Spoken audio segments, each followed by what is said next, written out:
जय भीम, नमो बुद्धाय. कसे आहात सगळे? मजेत ना? मजेत राहा. तर बघा, आमची सवारी निघाली आहे जामनेरला.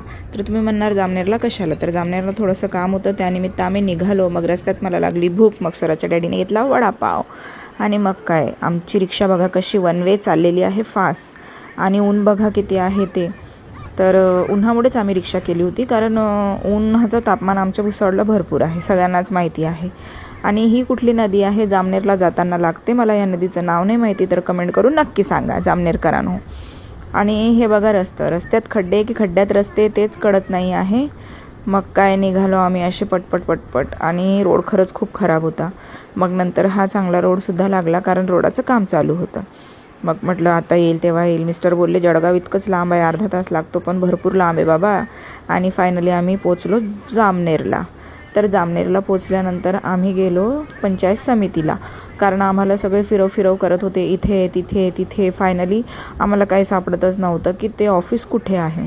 ऑफिस शोधून आम्ही कमीत कमी अर्धा एक तास ते ऑफिस शोधलं, पण आम्हाला काही ते लवकर सापडलं नाही. मग इथे जा तिथे जा, ह्याला विचार त्याला विचार. मग त्यांनी आम्हाला पंचायत समितीला जायला सांगितलं. इथे गेल्यानंतरही आम्हाला काही भेटलं नाही. मग ते म्हणे तुम्ही पाचोऱ्याला जा, पाचोऱ्या रोडवर जा. मग आम्ही बघा, ही डॉक्टर बाबासाहेब आंबेडकरांची मूर्ती किती सुंदर आहे इथे लावलेली.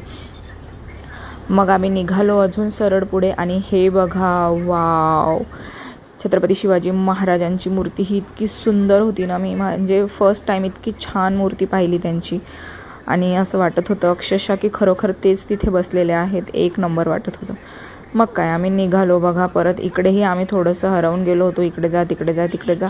मग फायनली आम्ही इथे पोहोचलो. इथे पोहोचल्यानंतर आम्ही पटपट ते फॉर्म जमा केला. त्यांनी माझ्या डोळ्यांची स्कॅनिंग केली. आणि मग परत आम्ही निघालो घरच्यासाठी. ऊन बघा तुम्ही, 11 वाजेचं ऊन आहे हे. कोण म्हणणार इतके 11 वाजेचं ऊन दुपारच्या 2 वाजेसारखं आहे. आणि मी फर्स्ट टाईम इतक्या दिवसानंतर जामनेर साईडला गेले. जामनेर बघितलं. मग रस्त्यात होते रसवंती. मग आम्ही रस प्यायला उतरलो. म्हटलं चला इथे मस्तपैकी रस पिऊया. बघा स्वराजची कशी मस्ती चालली होती ते. मग बघा, स्वराजला रस खूप आवडतो ऊसाचा. तो म्हणतो मामा शुगर कॅन मला खूप आवडतं. मग त्याच्यासाठी एक रस घेतला, माझ्यासाठी एक रस घेतला, त्याच्या डॅडींसाठी, आणि आमच्या ॲटोचे जे अंकल होते त्यांच्यासाठी. अंकल म्हणजे स्वराजच्या डॅडीचे फ्रेंड होते ते. मग आम्ही परत रसवंतीवरून रस पिऊन फायनली आमच्या भुसावळला पोहोचलो आहे. तर बघा, आम्ही 12 वाजेशी भुसावळला पोहोचलो होतो. आणि हे 12 वाजेचं ऊन बघा तुम्ही. आहे का तुमच्या इथे असं ऊन? हे आहे भुसावळचं ऊन. मग रस्त्यामध्ये स्वराजची सँडल हरवली होती, मग सँडल घ्यायला थांबलो. मी नेहमी इथूनच फुटवेअर घेते, म्हणजे माझी फेवरेट दुकान आहे. चला मग बाय. ब्लॉग आवडल्यास नक्की शेअर, लाईक करा. आणि स्वराजची सँडल